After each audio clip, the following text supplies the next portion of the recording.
want to know what it is. The Matrix is everywhere. It is all around us. Even now, in this very room. You can see it when you look out your window or when you turn on your television. You can feel it when you go to work, when you go to church, when you pay your taxes. It is the world that has been pulled over your eyes to blind you from the truth. What truth? That you are a slave, Neo. Like everyone else, you were born into bondage, born into a prison that you cannot smell or taste or touch. A prison for your mind.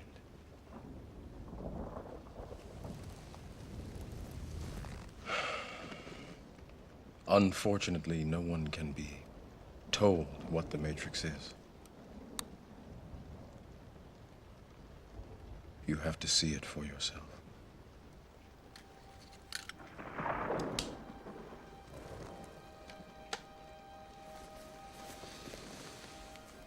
This is your last chance. After this, there is no turning back. You take the blue pill, the story ends. You wake up in your bed and believe whatever you want to believe. You take the red pill, you stay in Wonderland, and I show you how deep the rabbit hole goes.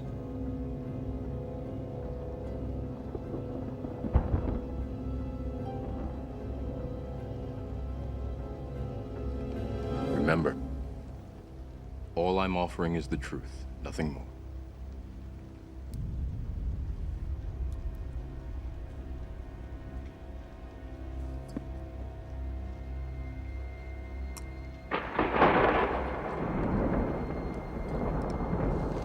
Follow me.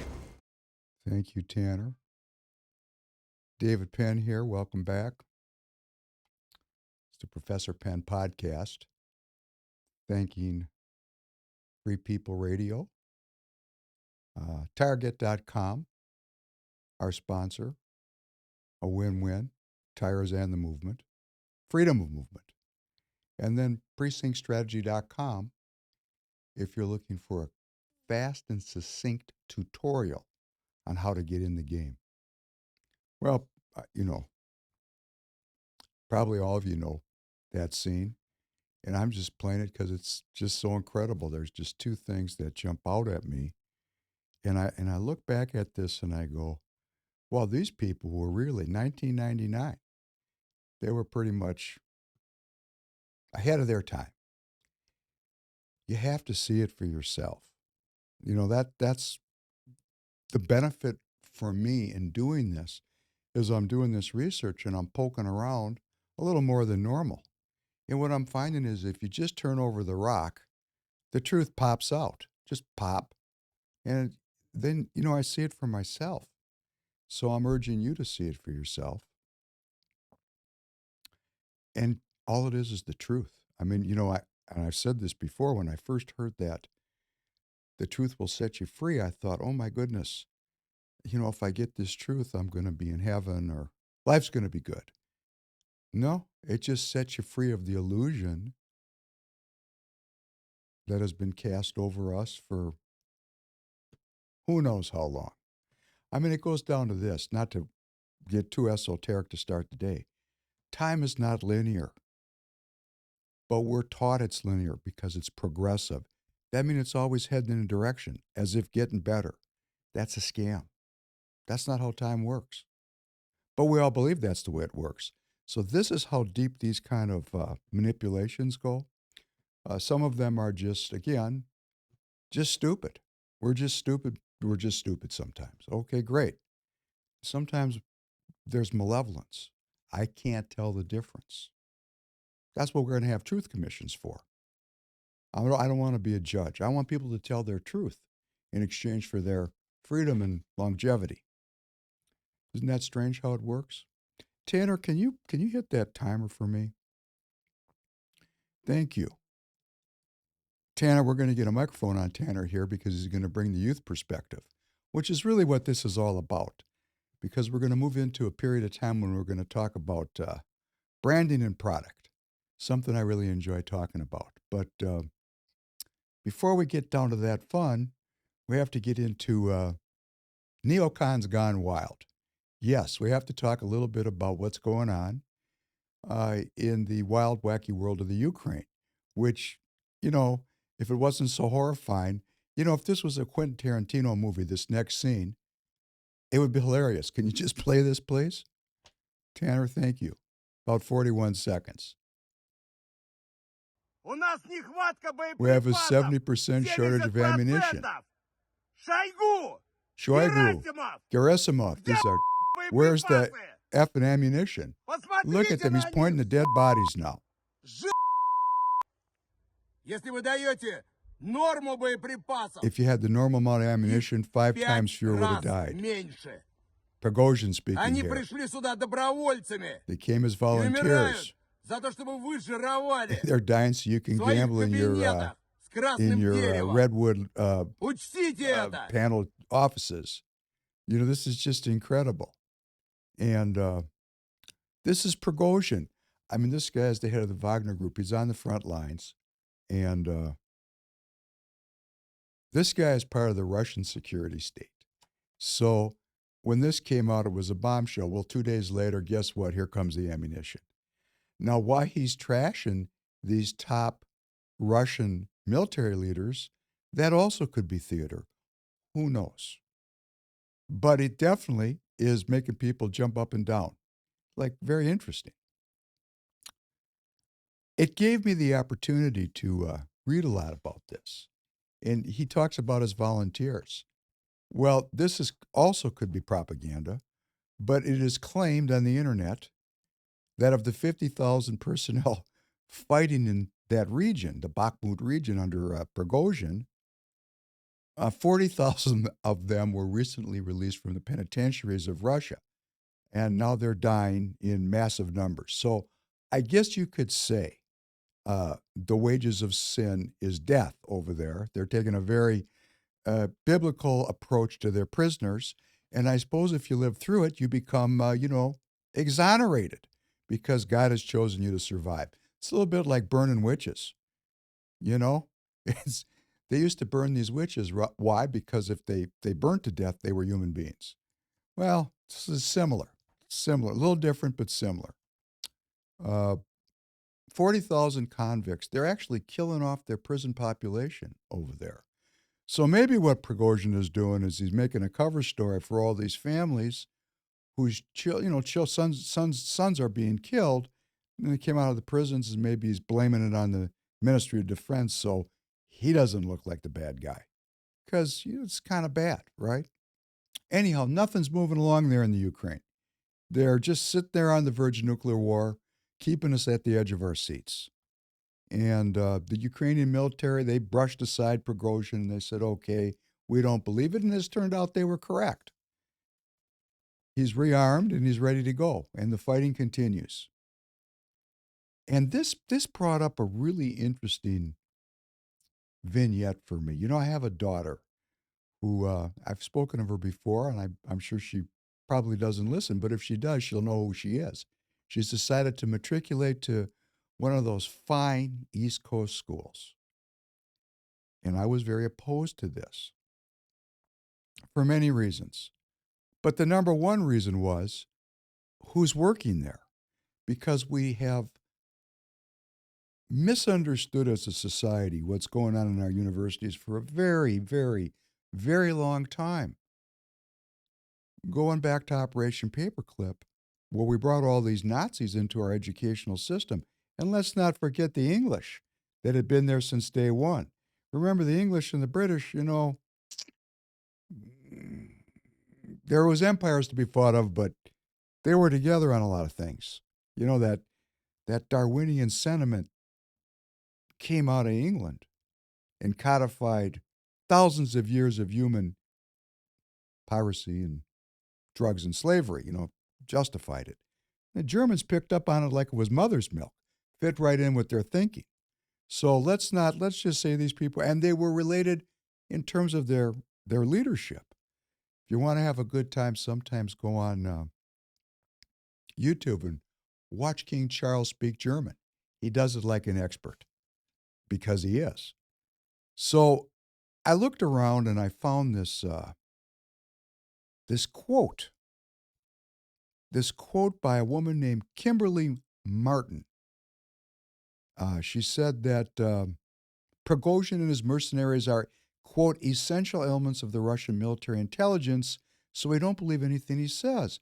And then I read Kimberly Martin, a professor at Bernard College and Columbia University who specializes in Russian security issues.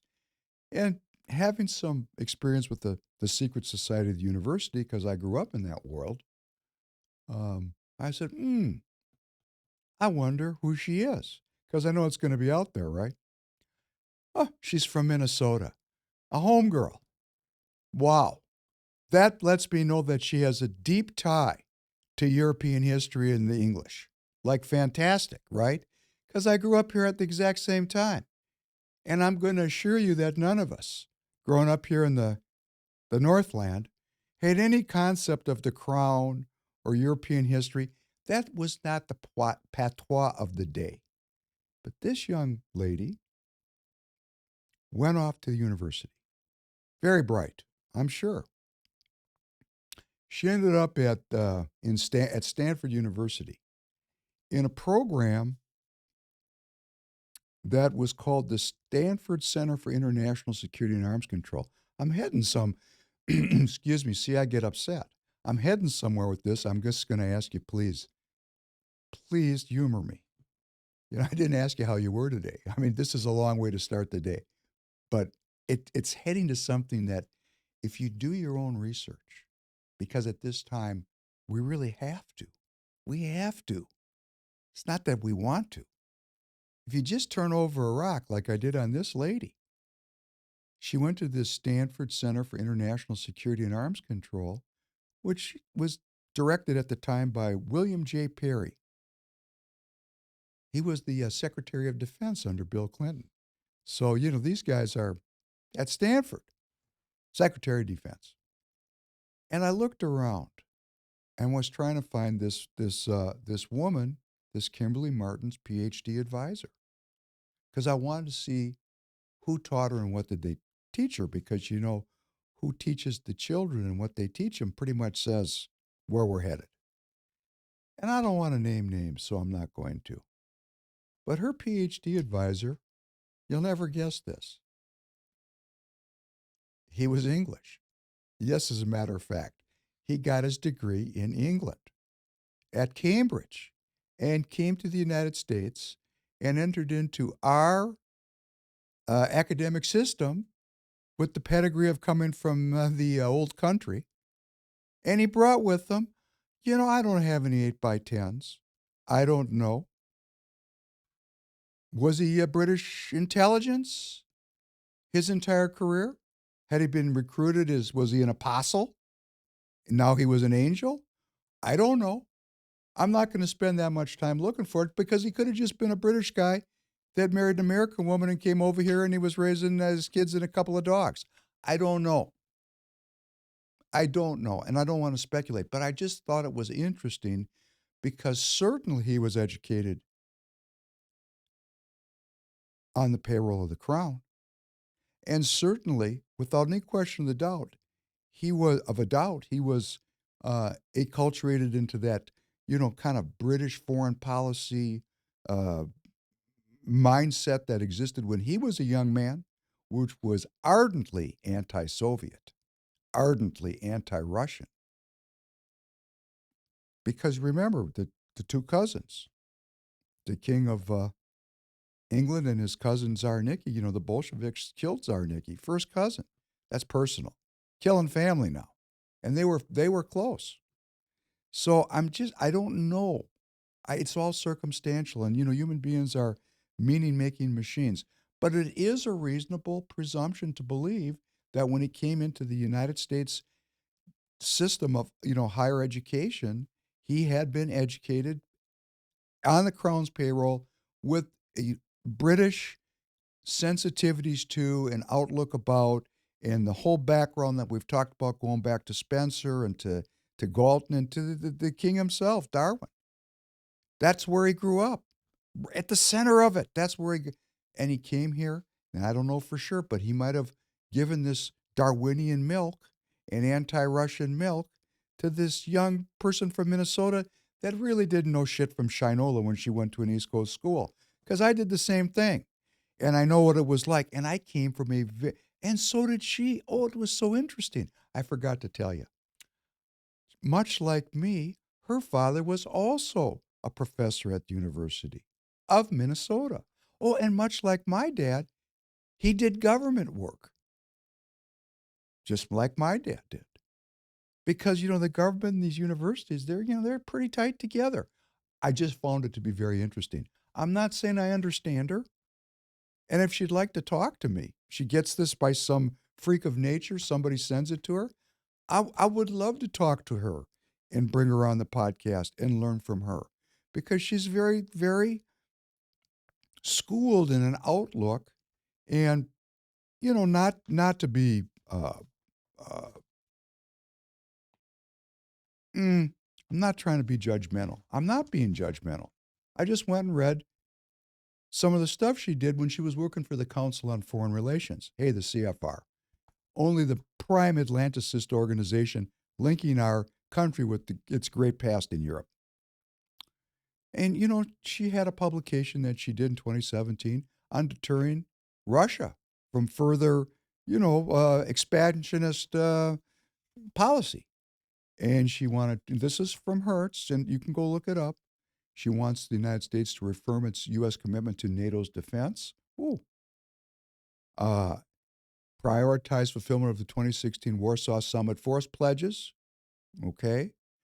Prioritize sustaining the newly deployed U.S. Enhanced Forward Presence Battalion to Poland, and urge Canadian, British, and German allies to quickly deploy and sustain their parallel commitments to lead new battalions in the Baltics.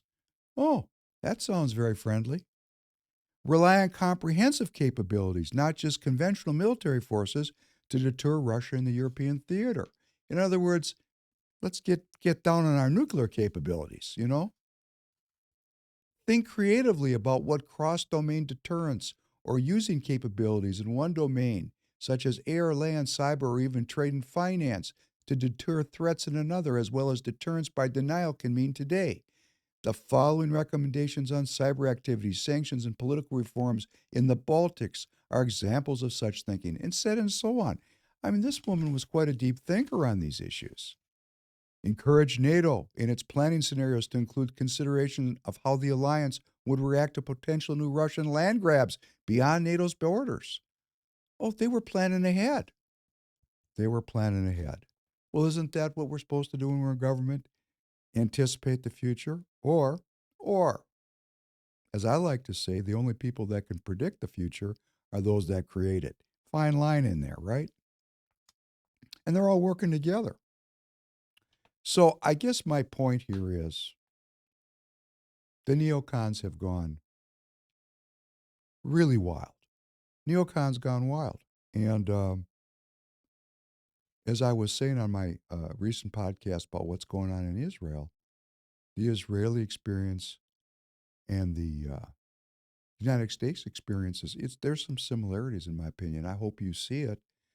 Uh, we've got a neocon group, which is basically a Darwinist, non-religious, non-faithful, scientific uh, intelligentsia that is really into the military, science and military going together, that wraps itself in the religious right. And the religious right allows itself to be used because it wants the security, first for Israel, and then, within our country, the military industrial complex, which goes right to the police state. And that's our branding.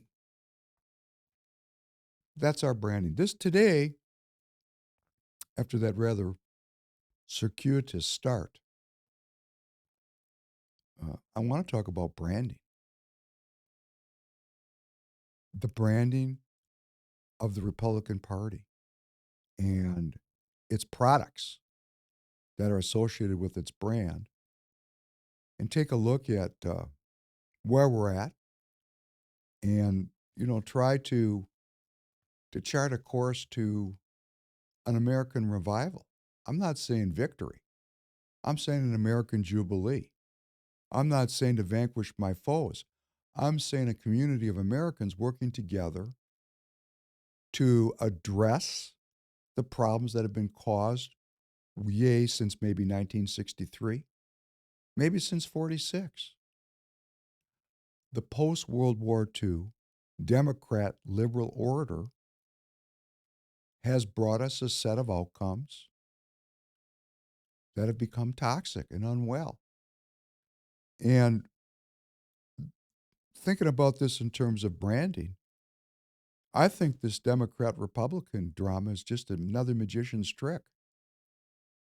And I'm going to share with you my thinking as to why this is, because these two groups hate each other, right? I mean, first of all, nothing creates business like a range war. So you get two groups to hate each other. I mean, really hate each other. That really generates a lot of cash flow. So it's good for business. Let's just understand the root of this thing is there's a lot of money to be made off of this hatred that's been stoked. But why not have a twofer? Why not get all the people focused on this incredible conflict in our country, tearing our country apart, violence in the streets?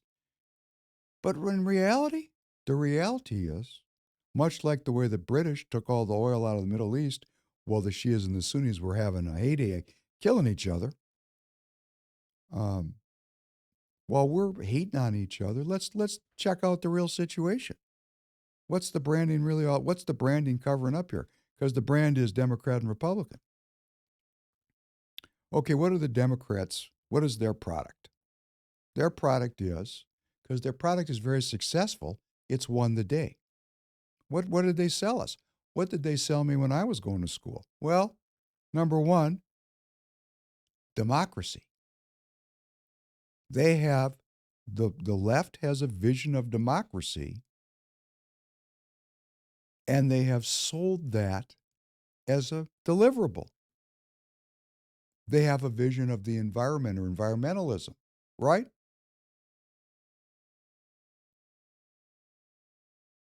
And they have the social equity issues.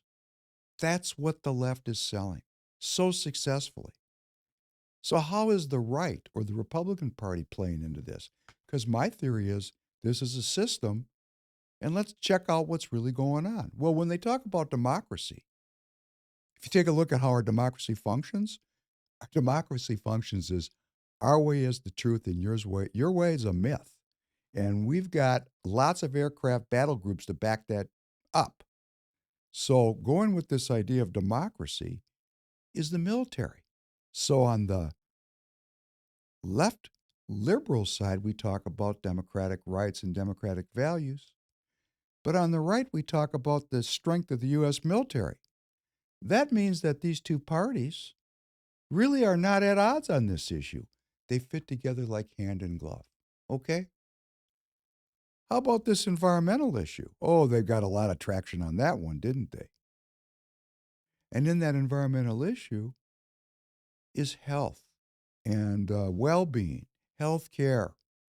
So we've reached consensus on this issue. There was some struggling, but remember when John McCain put his thumb down? That meant health care for all. So we've all agreed to agree on that one. The only thing that's left is this social equity issue, which I really do want to talk about, okay? This social equity issue. That one we don't agree about. It's social equity on the one side, and then you got, crime and CRT and all the issues that are important to the right. So this issue people are tearing each other's hair out over, right? It's a war. So while we're fighting about this, really, which is essentially the race issue, okay? The other issues, the money issues, which would be military spending and healthcare spending, oh, well, nobody's disagreeing on that one. So let's talk about how big that is, okay? The defense contractors collected about $500 billion last year. $500 billion. Just the contractors. I'm not talking about the whole military budget. I'm talking about direct contracts awarded to the top 10. That's Lockheed Martin, Boeing, Raytheon, General Dynamics. Pfizer's on the list. Pfizer Corporation, Northrop Grumman, Huntington Ingalls, Humana, you know, Moderna, Regeneron. I mean, come on. So you got on the top 10 of military contractors, you got 4 healthcare companies. What the heck is going on here? And what's interesting about it is, for example, not to pick on BlackRock, but it's a name we should all know. They're invested in every one of these companies by about the exact same percentage, 5, 6, 7%. Only when they jump up to 10%, like somebody there at BlackRock said, oh, this could be a better score. Do I want to pay attention? Because I can see they've just got it, and Vanguard's doing the same thing. So I looked at the 2 companies that BlackRock was overinvested in, 10.6%. Huntington Ingalls. Guess what business they're in? They're the builder of the most complex ships in the world for 135 years at Newport News and 83 years at Ingalls. Sole builder of the U.S. Navy aircraft carriers, the world's largest warships, and one of 2 builders constructing nuclear-powered submarines. Oh, really? So BlackRock is saying building ships is really going to give us a better return on investment. I wonder if that has anything to do with the South China Sea. Now, I was at a meeting of Republican Party activists, which we don't call it's not it wasn't an official meeting. And even saying it was Republican was a little bit much because people roll in there with all kinds of persuasions, which I think is great. And I said, who here has a 401k? And everybody was a little bit concerned because it's revealing. And I said, who has a 401k? Put your hands up. Come on. It's not there's no right or wrong answer. Then the hands start, you could see get your hands up, and boom, the whole room's hand went up. There it went. And what I'm saying here is, if you have a 401k, you are in on this business model. This business model, I'm talking about branding. We're talking about the brand of what? Where the 2 parties agree. They agree about something. Military spending and healthcare spending. The the the choice fruit, the most profitable businesses, they're in complete agreement about how this is supposed to work. They're only arguing about social issues, okay? So this is about the branding of where the 2 parties agree, which some people refer to as the uni party, because they're in complete agreement here. They're not coming across the aisle at each other about this defense spending. And interestingly, the number 1 investment company in the world, BlackRock, is overweighted into the shipbuilding business. What does that tell us? Could that tell us that they get a good outcome if there's conflict in the South China Sea, and that every one of us that have a 401k make money off of this business model of piracy? We got to think about this business model and this branding. Do we, the American people, do I, as an American citizen, want to derive my economic sustenance from the killing of other human beings? Is that my business model? Just talking about branding, a question.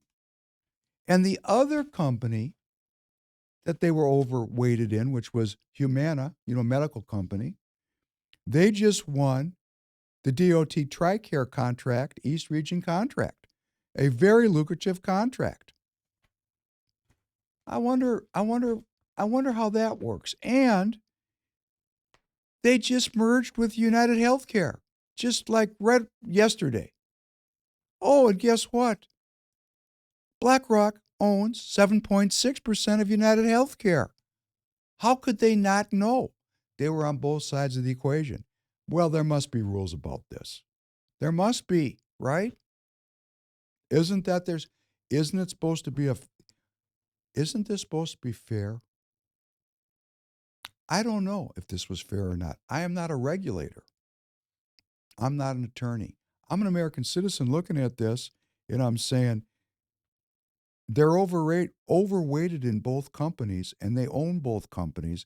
They brokered the deal. I mean, what are the rules here? I don't know. It might be completely legal. In fact, I'm sure that it is, which brings up the legitimacy of the rule of law and of our political process and our constitutional process, and why we, the people, have to get involved. This thing is up for grabs.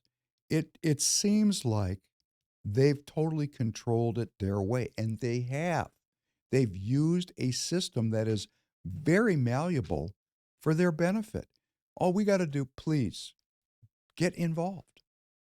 That's all you have to do. If you like this content and you're a political activist, particularly in Minnesota, please take the responsibility of working with your friends and your family first, your business associates. We can't have this Minnesota Nice thing. Hey, we don't talk about religion and politics. It didn't work. Okay. While we were following that in nice form and fashion, we lost the day. So we have to do this. We're a sales organization. And what this is, these next series of podcasts are going to be about is about product and branding. But if we don't sell, if we're not willing to sell, it's not going to work. So the first thing we have to do is we have to come together as a sales team and say, what's our product and what's our branding? And that's what I'm saying. Our product right now includes, and our brand includes, a business model that profits from rules we don't understand and from the killing of other people. That's the core of the business model. And then you got the medical side of it. And I'm going to tell you that the defense side of it in Biden's proposed 2024 budget is 1.1 trillion. And the healthcare side, the healthcare side is 1.6 trillion. So that's 2.7 trillion of the proposed budget.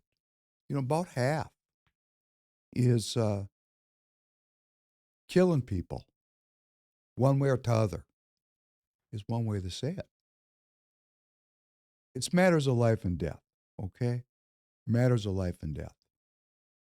And this is the brand of the Uni Party. This is their brand. This is their brand. This is the Uni Party's brand.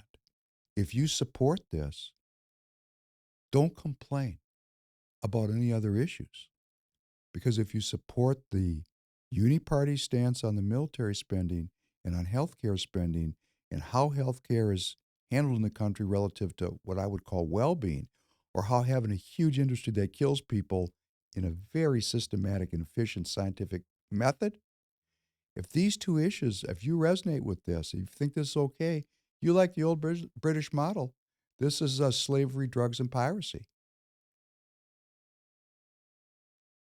Slavery, drugs, and piracy. You got all these medical companies, it's drugs, right? All these military companies, piracy. The only thing that's left out is slavery, and that's because they've gotten so good at it, we don't realize the slavery. We got slavery all over the country. We got wage slavery. Terrible. Associated with this Uni Party. Look at all these people coming in. They're going to work. They're going to depress wages. I mean, we got to get smart about our branding and about what product we're selling. So we have this to work on now. We have this to work on. And I want to just leave you with a thought while I was there. Total military spending in the world, all countries combined, this last year was 2.1 trillion. Okay? Of that 2.1 trillion, hey, we're almost half of it. Okay? Sounds like empire to me. So back to the theme, the Uni Party, the democracy on the left side is matched with the military on the right side. General agreement, everything's good. Uni Party agreement. Environmentalism, the climate crisis, is matched with healthcare issues and issues of pandemics and, governing the health of the world because we have to deal with the health of the human population to ensure the health of the planet. Those two things kind of go together. And there's broad consensus about how that money's being spent. Broad. And you know that because the money's being spent, right? And then the only argument is on this social equity issue and the matters of the border and education and crime. It's a scam. It's a complete scam. We're being asked to be involved in a culture war when the money issues are essentially agreed upon by both parties. If we're going to escape this death, we're going to have to identify what's going on here, and we're going to have to rebrand. We're going to have to rethink our branding and our product. I'm not saying we're not going to be the Republican Party. I'm saying kill the elephant. Kill the elephant. And I just want to share why I say kill the elephant. Got to go back in time. There are so many people that are Democrats that are so distressed with the unwellness being peddled by the globalists that are really at home in the Democrat Party. They know it's not right. They know that freedom is being abridged. They know that free speech is being abridged. They know that freedom to assemble is next. They're not down with the whole program. I don't want to pick on any of it. They're not. They're Democrats for human well-being reasons, free speech, anti-military, anti-war. These people are, the children of the 60s liberals, and they've gotten caught up into a movement. And why don't they come out? Because they look at the Republican Party. We don't look at ourselves. They look at us, and they know the history of the party, which we ourselves in the party, we really don't know. The party, it was before the root of the party was very xenophobic. It resisted immigrants. The root of this party historically resisted every immigrant wave of European settlers. When the Europeans came, they didn't like it. They didn't like the Irish coming here. There was, huge conflict in New York over the Irish coming to New York City. They didn't like the Italians coming. That's why the mafia took root, because the Italians were precluded from participation in society in a full and equal way. They didn't want the Jews coming here. That was the roots of the party, and it was really a very scientific and eugenicist group of folks, I might add.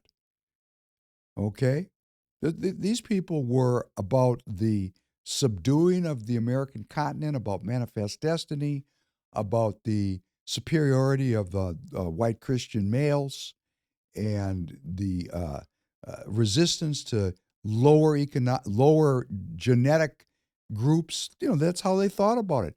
Very proto-Nazi ways of thinking about race and class and culture. That was the root of the party, and the evidence is there. Please go find it. And very globalist from the get-go. These people were involved in. These were business people. This was a New York kind of a thing. Finance, trade.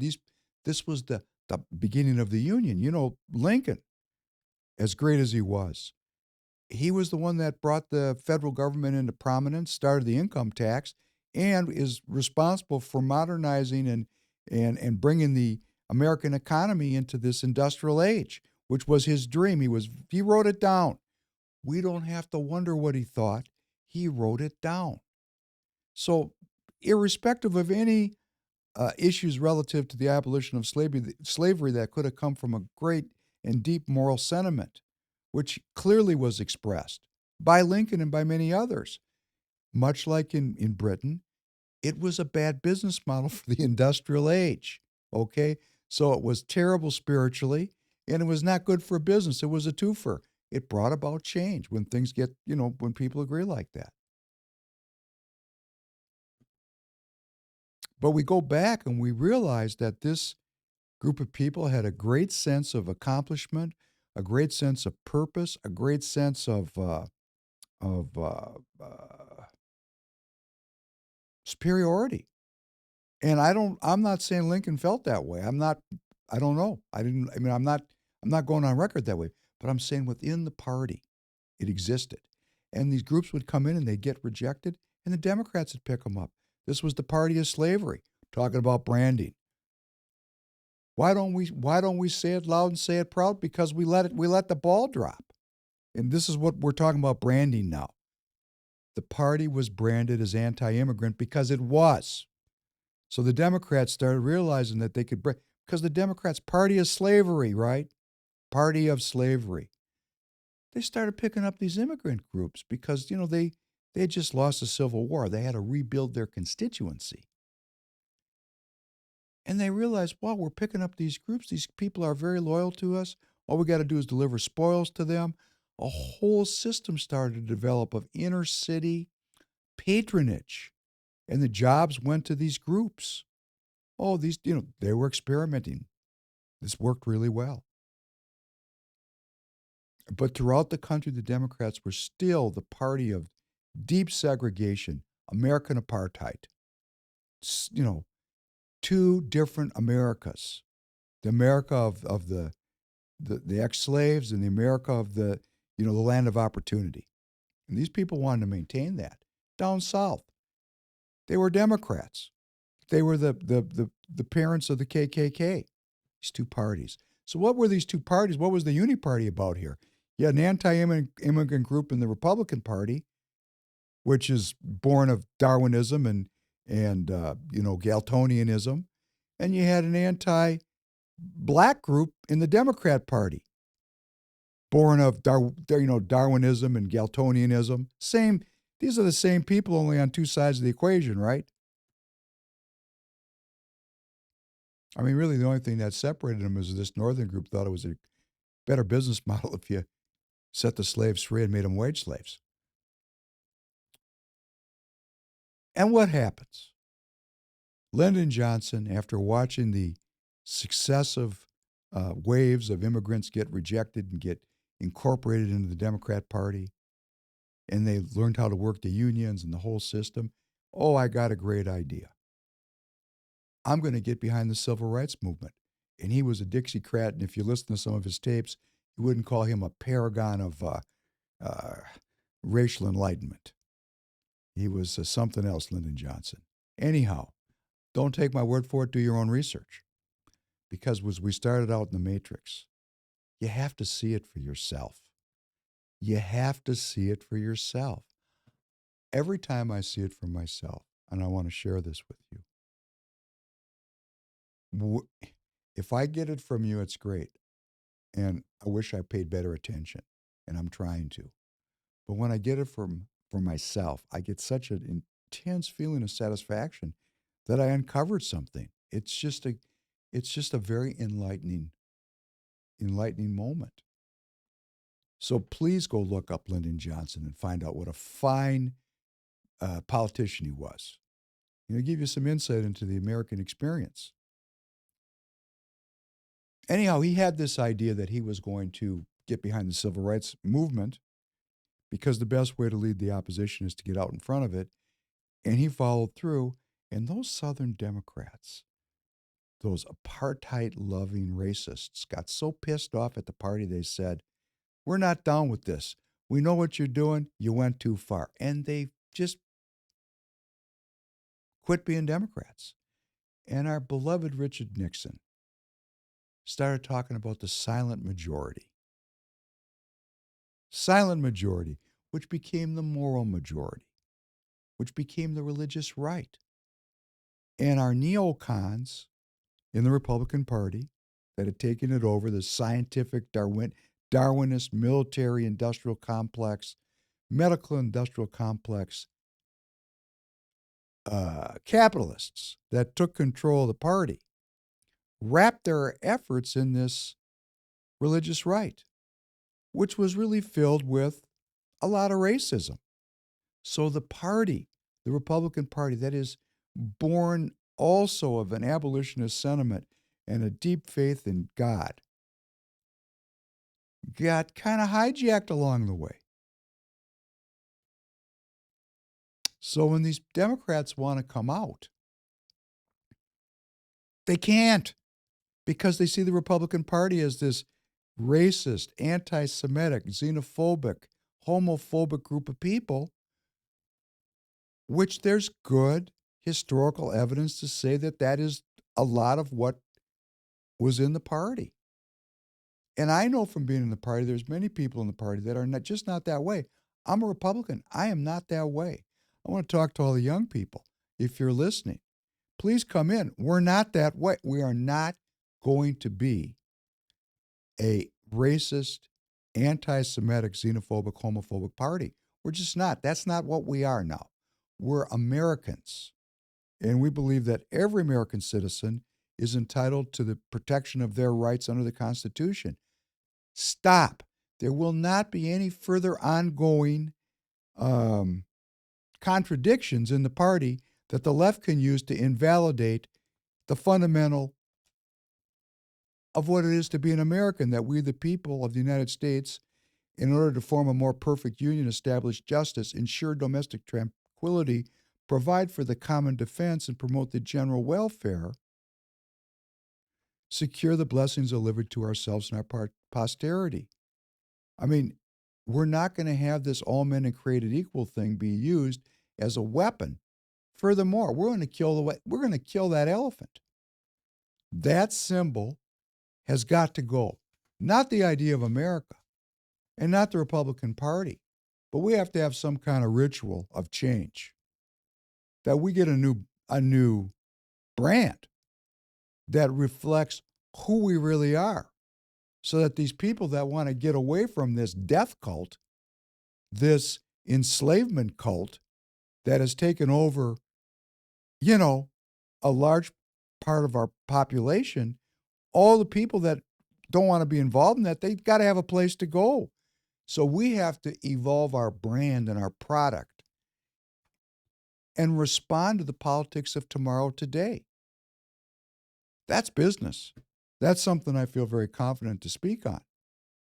We have to have a brand that is not besmirched by the sins of the participants of the past. And if you're doing that in the present, get out. Okay? Get out. No racism. No anti-Semitism. No xenophobic thinking. No homophobic thinking. We're a party that believes in the protection of human rights. We believe in human well-being. We believe in judge not, lest you be judged.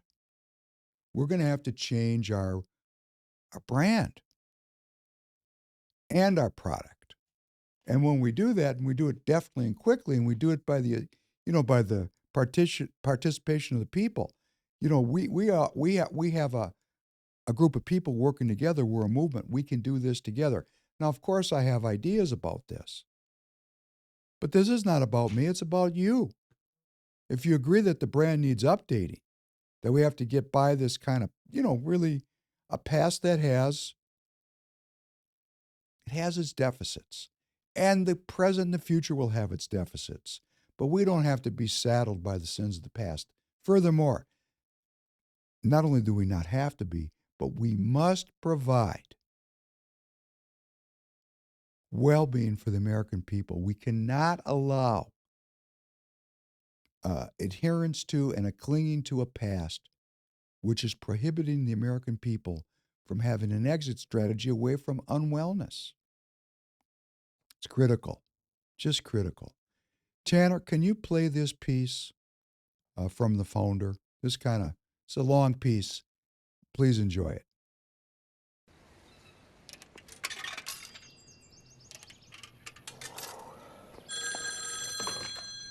Prince Castle Sales. How can I help you? Hi, June. Ray, how's it going down there? Good. Swell. A lot of interest. Hold on, let me fetch your messages. Let's see. Jean Rafferty from United Aluminum needs to reschedule Friday. Ed Nance calling about the refund. Sloan and Sons, they called again. We're 60 days past due. A lady from the March of Dimes. Oh, we got an order. 6 mixers. 6? Mm-hmm. Some drive-in out in California. Same place, one place? No, that's impossible. I've got the slip right here. No, you, I'm sure misunderstood. You know what? Give me the number. You got a pen? Okay. All right.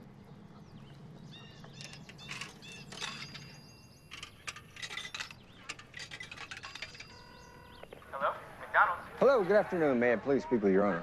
Which one? I'm sorry? Dick or Mac? Whichever one is available, I guess. Order off 6 fries. This is Dick. Hello, Dick. This is Ray Kroc from Prince Castle Sales. Some reason I'm calling is someone placed an order with us for some Yes, that was me. How soon can you get them out here? Well, it's actually why I'm phoning now, Dick. Actually, I think there might have been some kind of miscommunication. Freezer, top shelf left side. Sorry. No problem.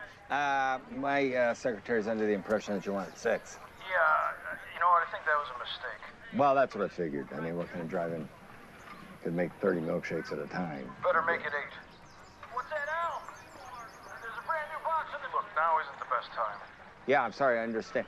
I'm still a little bit... You know where to send them, right? San Bernardino, California, corner of 14th and Hold on a minute. All right, to anyone in particular? Just the store is fine. McDonald's. Okay? Thanks a lot. Yeah.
Don't worry, it moves fast. Really?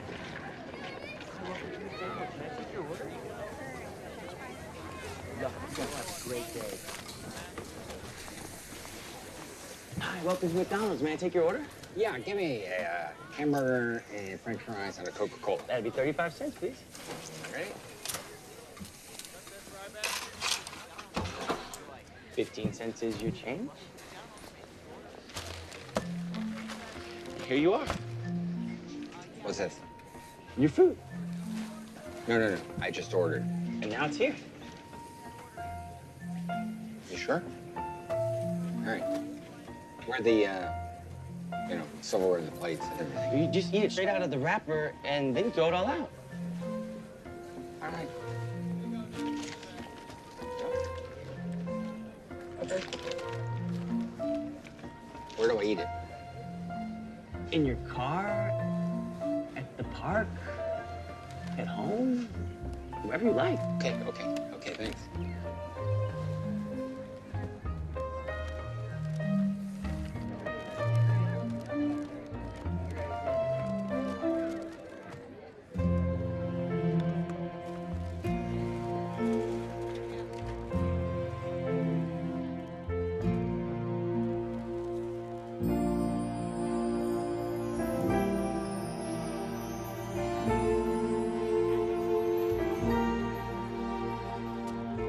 join you? Huh? Yeah. Sure. Thank you.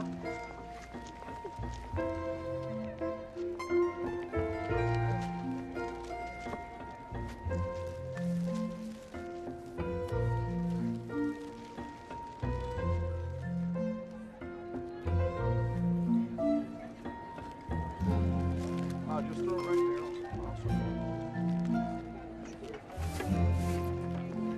How is everything? This might be the best hamburger I've ever had in my life. Well, we aim to please. McDonald. Oh, well, look at this. Ray Kroc. The multi-mixer fella. I spoke with my brother Dick. I did, yeah. Yeah. What are you doing way out here? I'm in Los Angeles. Business meetings. Oh. I thought, I'm in the neighborhood. I should just swing by and say hello. Well, I'm sure glad you did. This whole thing, this is some operation. Care for a little tour? Of the... Me? Yeah, I would. Well, finish up. I'll come back for you. Alrighty, thanks.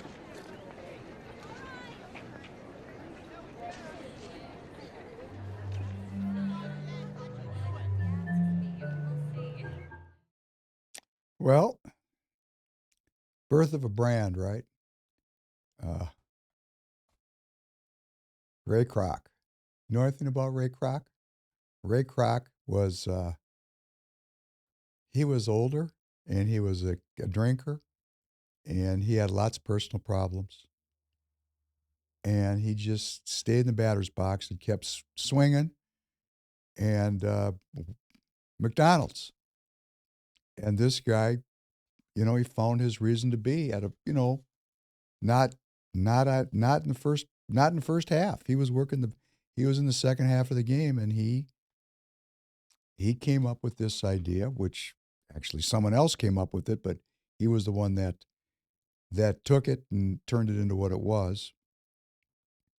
And I just want to bring out that he was spent. He was spent. That was part of what that bit was about. He had nothing going on. Kind of like the Republican Party in Minnesota. It's kind of got nothing going on. And found a new concept, liked it. He didn't even know what to do with it. Where's the silverware? Where's the plates? That's my food I just ordered. I mean, he didn't really know how to take advantage of this youthful new idea that had burst onto the scene. And I think that's, a nice way of saying it. Sometimes we get people that just resist change because people resist change, or other people resist change because they have a vested interest in things not changing. Some people are malevolent about it. I mean, I don't know. Again, I don't know. But when you see the need for change, when you know your message is not generating, your message is your product. When you see that your product is not delivering to the people what it is that they're looking for, and you got a bad brand image, you got to move on. And I'm saying that to all the people that are listening to me. And this is not to be banging the drum of republicanism. Same thing goes for the Democrat Party. This isn't working. Remember what I said. We got a unit party that essentially agrees on all matters of money, all matters that matter to them, which is the cash, because, of course, they're Darwinists. And then they throw a bone out to the people. Why don't you guys go argue over spiritual matters like race and culture and religion? Kill yourselves. Go kill yourselves. A perfect example.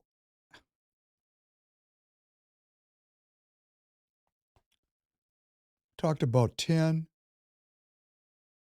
military industrial complex companies that get a total of $500 billion a year in direct hardware contracts. Well, hardware and software. But I mean, we're not talking about personnel. We're talking about product, right? 500 billion. 500 big ones.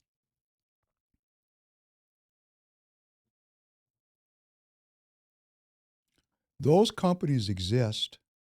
Their product lines create death. These are death companies. And I was trying to say that earlier. Got a 401k? Are you invested in any index funds? You're betting on this thing working, right? The business model of piracy.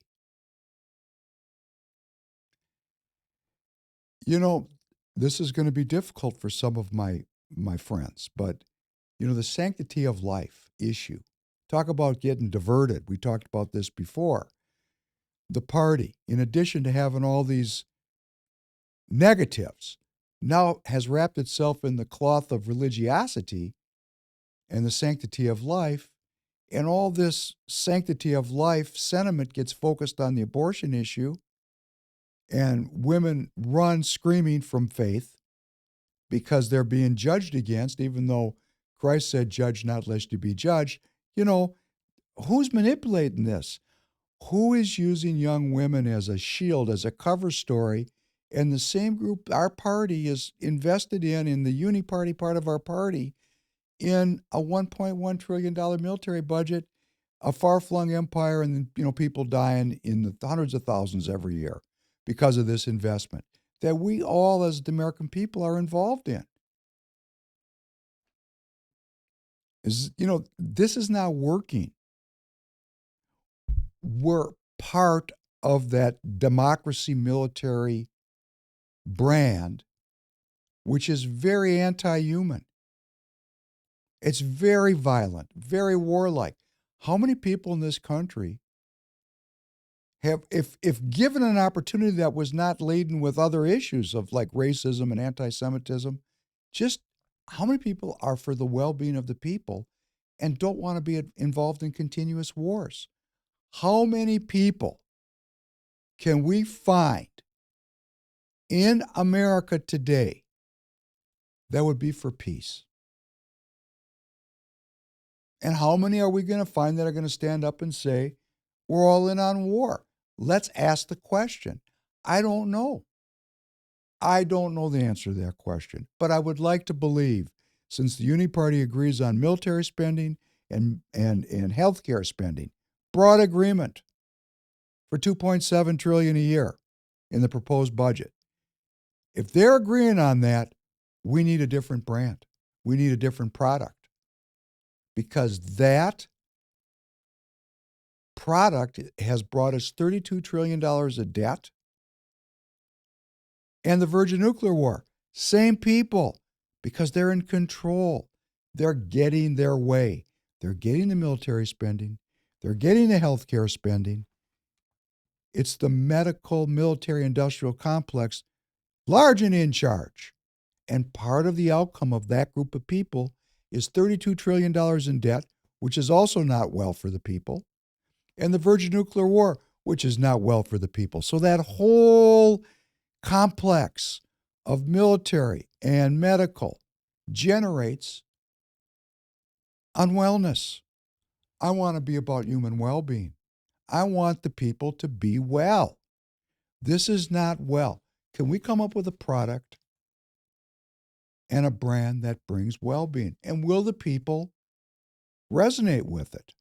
These are the questions we're going to work on together. I'm working on it every week. We're going to work on it publicly. We're going to work on it online. We're going to work on it in the podcasts. We want to find a branding, Republican branding that creates a new brand image that's about human well-being and human rights and breaks with the past Darwinist infiltration of those beautiful ideas. We want that. And we got to have a new product. We've got to distinguish ourselves. Let's just get into this rebranding the golden arches. Tanner, can you play this next one about churches and courthouses, crosses and flags?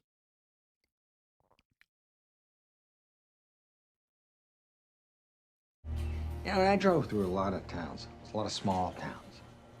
And they all had two things in common. They had a courthouse and they had a church. On top of the church, you got a cross. And on top of the courthouse, they'd have a flag. Flags, crosses, crosses, flags. Driving around, I just cannot stop thinking about this tremendous restaurant. Now, at the risk of sounding blasphemous, forgive me. Those arches have a lot in common with those buildings. A building with a cross on top, what is that? It's a gathering place where decent, wholesome people come together and they share values protected by that American flag. it could be said that that beautiful building flanked by those arches signifies more or less the same thing. It doesn't just say delicious hamburgers inside. They signify family. It signifies community. It's a place where Americans come together to break bread. I am telling you,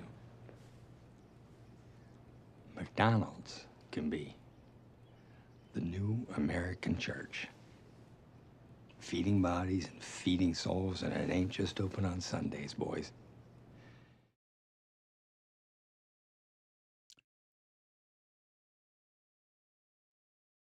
That's great, isn't it? It's the new American church. Well, it is. The problem with it is it doesn't generate a lot of well-being. So you can have the greatest brand and you can have the greatest packaging, but the product you deliver has got to be sincere. Something we'll talk about up the road a piece. But it's just, it's the genius of crosses in churches and Ray Kroc framing this out with the Golden Arches that it was a gathering place for community. You know, everything he said was correct. Just the product is not sincere. See, if your product is BS, all the greatest marketing in the world and the best branding in the world is going to eventually collapse. And, you know, it's just going to collapse because you're going to kill your customers. High sodium, high fat diets with a lot of sugar and a lot of calories for a sedentary population is not well-being. It works great if you're a farmer, but we're not farming. Maybe if we go back to the land, McDonald's will have a renaissance. But not to get down into the weeds about that quite yet. We as the political activists have got to come to grips with our new American church. That, you know, the founding documents are religious in nature. And we have to cut through the fog of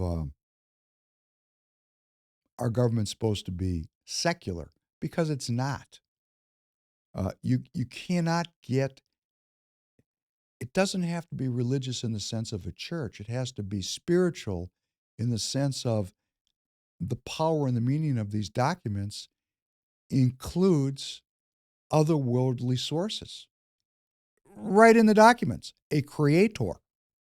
So to get back to some kind of a balance between the material and spiritual creates, in essence, a new arch under which the American people can find shelter. Not the shelter of a $1.1 trillion military budget or the shelter of a nationwide state police, which is a jackboot of tyranny upon the necks of the people. You know, the police have a very difficult job. Let their job be the well-being of the community. I agree with that. You know, the police are being asked to take care of a system-wide breakdown, and then they're being told to take care of it flawlessly. When our educational system, our value system, our spiritual, everything's broken. And then you get all these casualties from that breakdown, and the police are supposed to flawlessly, seamlessly, and without human error, police all these broken souls. My goodness gracious. What a hard job. What a hard job.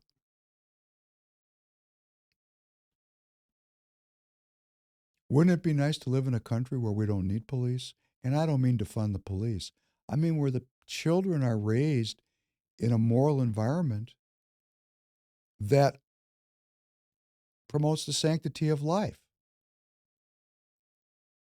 Is it any accident that the anti-nuclear movement died out about the same time that the right to life, right to choose battle broke out here in this country? All that sanctity of life was all focused in the anti-nuclear movement. Somehow, magically, as if by natural selection. A movement that was opposing the death of all human beings in an instant. That battle to oppose that scientific power became focused on the travails of young women who might choose to take one life as yet unborn. Wow. I guess if you believe that that happened organically, that's where you are right now. I don't believe that. I believe that happened very systematically. And I think I can find the evidence to prove it. Because the professors that led the anti-nuclear charge were in these institutions, like Bertrand Russell. Because at that moment in time, for the Darwinists to align themselves with the anti-war movement suited them just fine. Remember, they can be liberals and they can be Nazis. No problem. It doesn't bother them. These are just political ideologies meant to implement and actualize their humanist religion. They could be communists or socialists. They don't care. They don't care which they are. So they will use whatever they need to use as they become more in tune and more informed. Because when they get together, much like when we get together, they're constantly thinking and evaluating. But they're just many steps ahead of us. Many steps ahead of us. Because, first of all, they're still hidden. Not as much because they're going for it, but they're still hidden. So part of this branding in this product that we're going to deliver, we have to deliver a product that really addresses the issues, not of yesterday. You know, of course, all those issues matter. But what really matters is the well-being and the longevity of the people. And really speaking to the issues of tomorrow today. And we're going to go through that and develop this product. And I'm going to ask you for your opinion. And I ask people for their opinion. Not just because I want their opinion. I do want their opinion. But I want their participation. Let all who wish to participate, participate.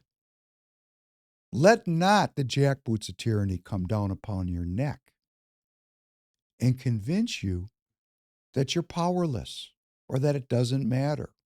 You know, talk about tropes or dog whistles. Oh my goodness gracious. Give up. It doesn't matter. Do you know how much of this is just aimed at getting the American people to just give up? Just live our lives. Turn the television off. I'm not going to watch the news anymore. It's out to hurt me, to manipulate me. So I'm not going to watch. Well, if you're not going to watch it anymore, how are you going to know what's going on? Now you're living disconnected from the propaganda reality. These issues are all very complicated. I realize it. So let me suggest the importance of endurance, of staying engaged and getting more engaged, of looking for the answers yourself, of participating in politics. There's many groups outside the political parties that would welcome you in, that are, constitutionally driven. Let us stay away from groups that are outside the Constitution because we still have a living document that's imbued with power that we can work with. Let us not believe this is hopeless. These people took over power by using our constitutional process. We can figure out how to take it back. It might not be overnight. It might be overnight.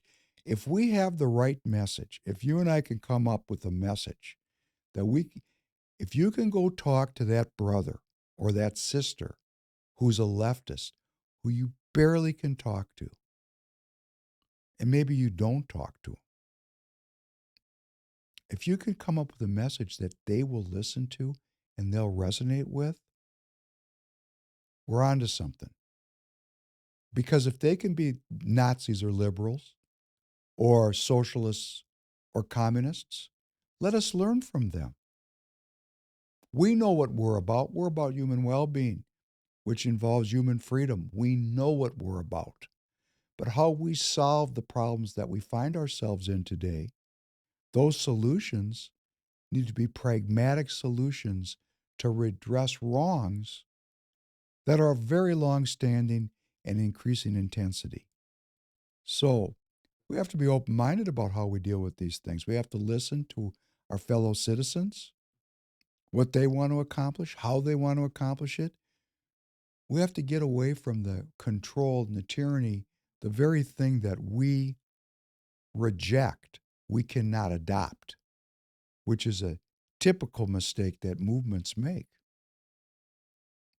But make no mistake, we're going to rebrand. And we're going to do it quickly, and we're going to come up with a new set of ideas. And I invite party participants of both parties to join me, to come on the show, to talk about this with me, because this is not a conflict-oriented process. We have to look at what's really going on. Broad consensus on military spending in defense of democracy, broad consensus on healthcare spending as part of environmentalism, $32 trillion of debt, and the verge of nuclear war as the outcome.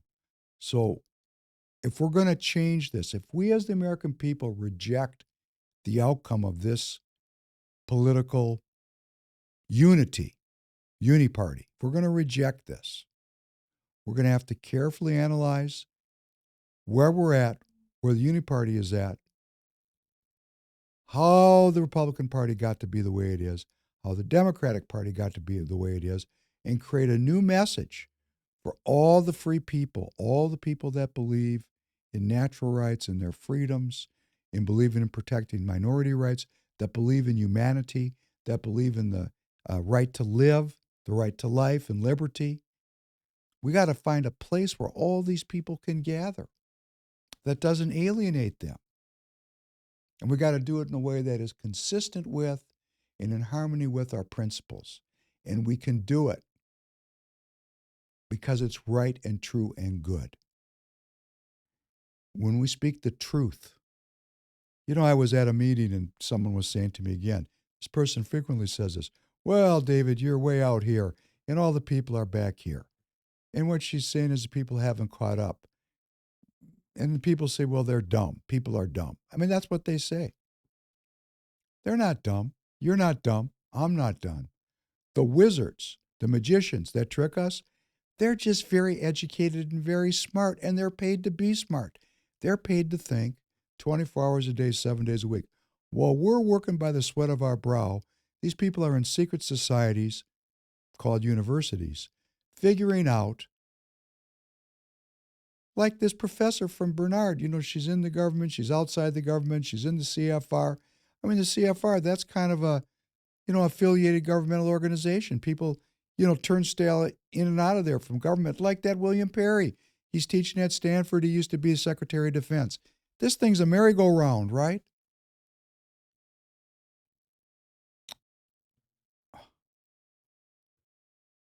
We're living in an environment where the brand and product is controlled by the professors. And we just have to realize it and not hate them. They have an ideology. We don't agree with it. Some of them probably think it's gone too far. They're just not going to be involved with racists and anti-Semites and xenophobes and homophobes. Okay, we believe in human rights, human well-being. That's what we believe. Let's start to rebrand today. Let's talk about American citizenry, American sovereignty. Let's talk about, just as a body needs an immune system to defend itself from viruses and foreign invaders, a border is a nation's skin. It's its immune system. I mean, we can reframe into new metaphors, new ways of talking that are completely logical. But it all boils down to one thing. It all boils down to telling the truth. This activist, oh, the people aren't where you are. You gotta spoon feed it to them. No. We just have to speak the truth. And if we understand the truth, we can speak it simply and plainly. Truth, like Honest Abe or George Washington, couldn't tell a lie. You know, our greatest leaders, whether they're the greatest or not, I don't know. But our two greatest presidents, according to myth and legend, our heroes, George Washington, could not tell a lie. Abraham Lincoln has the name of the founding father of monotheism, Abraham. What an accident. And he was known as Honest Abe. So truth telling was associated with our founding, our most important leaders, our heroes. Truth telling. Well, we got to tell the truth. We got to tell it like it is. We don't have to attenuate our message. That's kind of lying. We have to be aware of, we have to identify what our core principles are, and then we have to speak about current events and historical events with great honesty. And if we're honest, then we're consistently honest, and we expose the contradictions like this.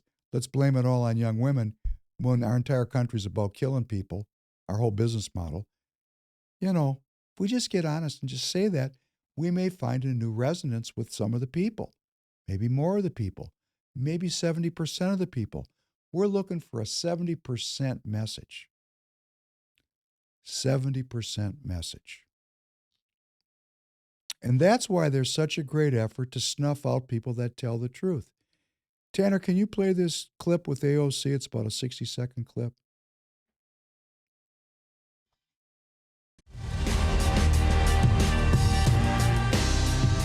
Tucker Carlson is out at Fox News. Couldn't have happened to a better guy.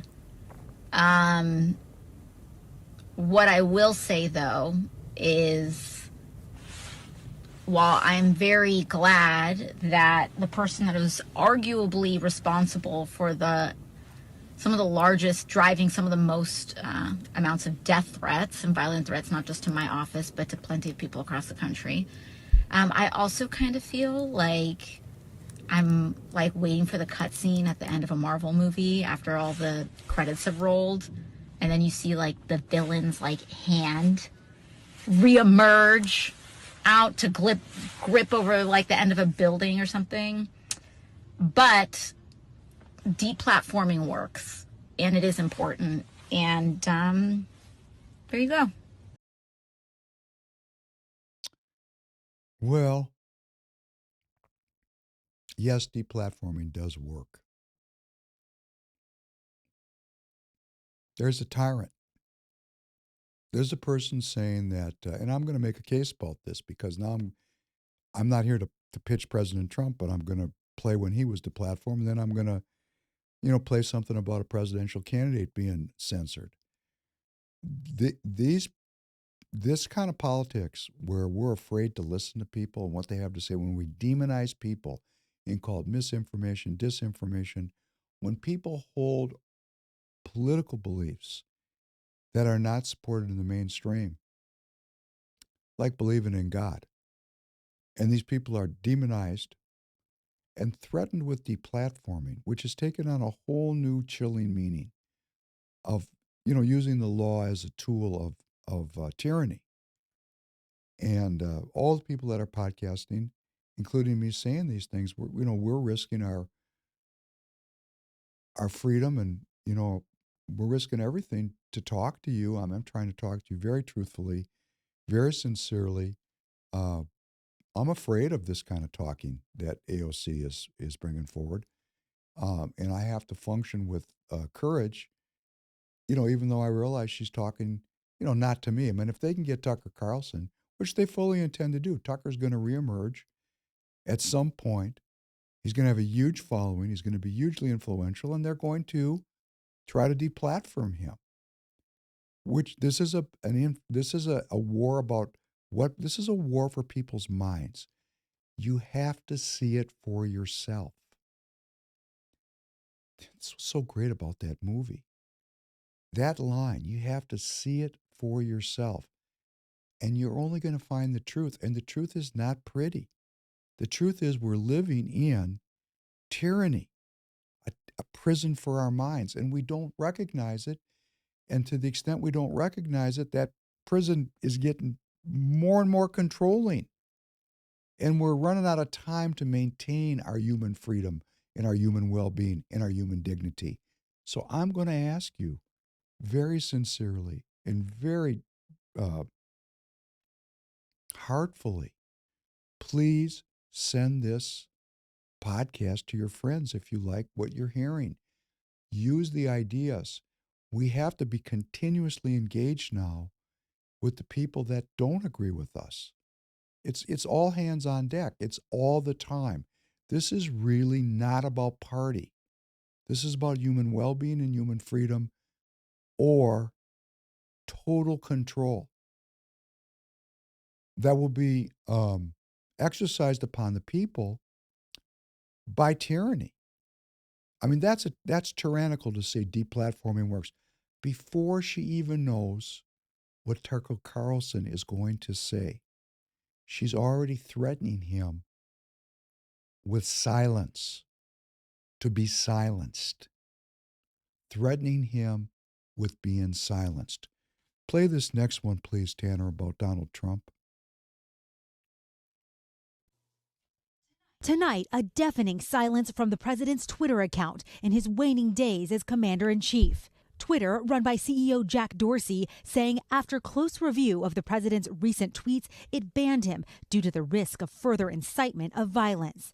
Twitter specifically warning, quote, plans for future armed protests have already begun proliferating on and off Twitter, including a proposed secondary attack on the U.S. Capitol and state capitol buildings on January 17th. After the ban, the president tried to tweet from other campaign and staff accounts, triggering a game of whack-a-mole, with Twitter quickly taking down his posts. Many platforms have banned or restricted the president's accounts, including Facebook and Instagram, where he's blocked indefinitely and for at least the next 2 weeks. Let's forget for a second about all of the reasons why, because they're there. Let's just look at the fact that a president can be silenced.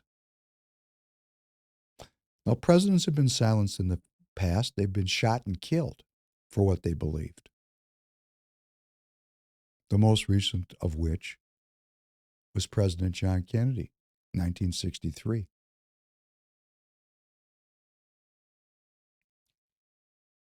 Who makes the decision to silence the political ideology of a president?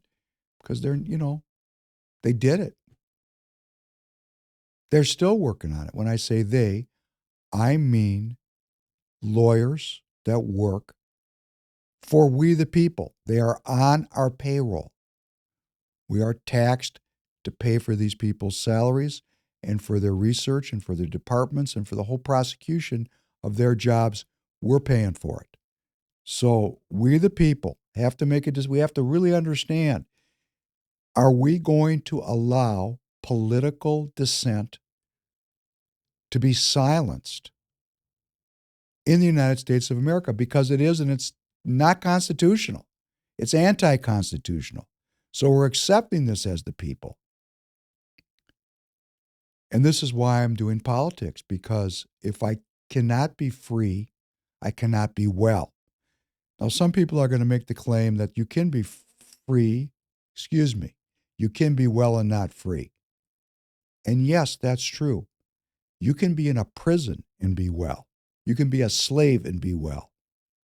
But the highest expression of well-being will come when you're free. That's why we strive for freedom. You have to be brainwashed to accept servitude, which is what's going on here. We have to see it for ourselves. We have to see it for ourselves before it gets any worse, because it's pretty damn bad already.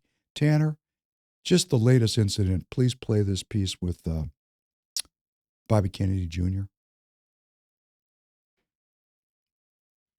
You've said in the past that there is a correlation between vaccines leading to autism. That's totally been debunked. Wait a minute, who debunked it? We have not seen any kind of scientific connection from the CDC, the World Health Organization, the National Academy of Sciences. Those organizations are captive agencies, Lindsay. And so you think they're all in cahoots? Yeah, they're all captive. You've discussed the Kennedy family. As like any family, there are disagreements. But I think what makes it different here is that several of your relatives have not just said that they disagree with you, but they've called you dangerous. And as you're probably well aware, there were two of your siblings and a niece who wrote in a Politico article back in 2019. He's helped to spread dangerous misinformation over social media and is complicit in sowing distrust of science behind vaccines. We stand behind him in his ongoing fight to protect our environment. However, on vaccines, he's wrong. Your sister Carrie has said, I love my brother Bobby, but I do not share or endorse his opinions on many issues, including the COVID pandemic, vaccinations, and the role of social media platforms in policing false information. Your sister Rory has said, I admire his past work on it as an environmentalist. Because of him, we can swim in the Hudson, but due to a wide range of Bobby's positions, I'm supporting President Biden. And I'm just curious, if you are not able to get your own sisters to vote for you for president, how would you make that appeal to American voters? What is your family like? Do they agree with everything that you say and do? They'd probably vote for me if I ran for president. Yeah, well, I have siblings who will vote for me as well, but I have a big family, and many of them will not. I have two siblings who came to my announcement, and a lot of other relatives as well. But, I mean, there's disagreements, but, you know, I love my family, and, you know, my family in particular, we grew up arguing with each other, and we are very, very, I think, say, comfortable disagreeing with each other, both publicly and privately on issues, and at the same time loving each other. And that's something that I think is a lesson that we ought to learn for this country.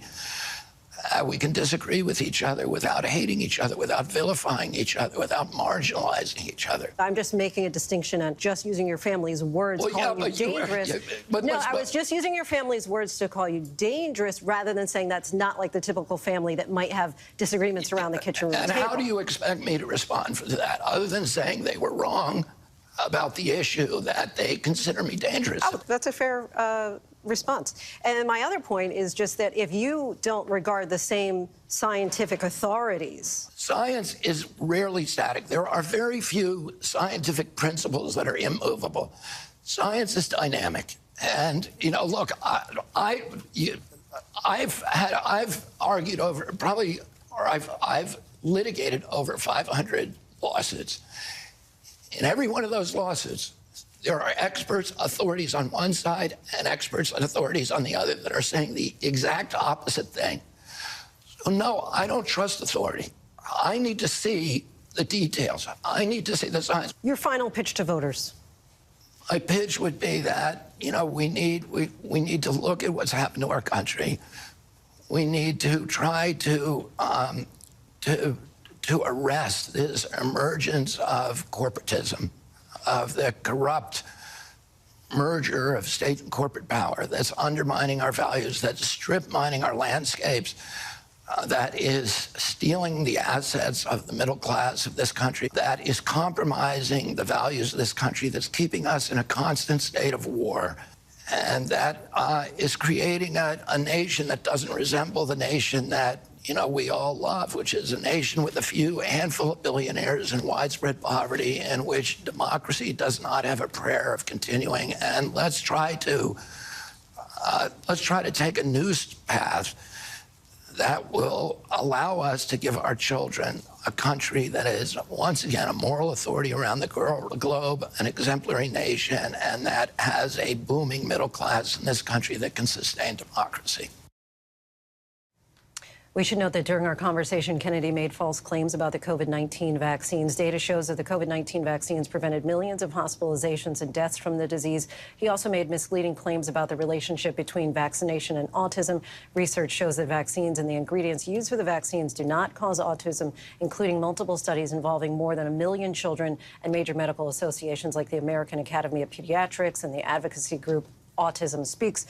We've used our editorial judgment and not including extended portions of that exchange in our interview. We thank Mr. Kennedy for the conversation. Well, that's just great, right? So those are Kennedy's greatest areas of expertise. This is a man of obvious gravitas, obvious spiritual conviction. He's running for president, and some of his most important ideas are censored.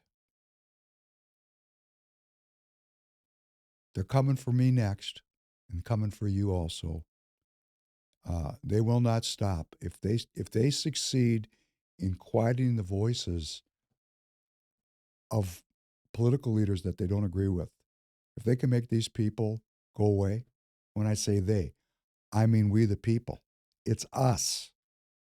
It's our elected representatives. It's the media that we watch. It's what we're paying for. If we continue to empower this, the result is quite predictable, isn't it? I mean, you see what's coming. So send this out. Talk to your friends and neighbors.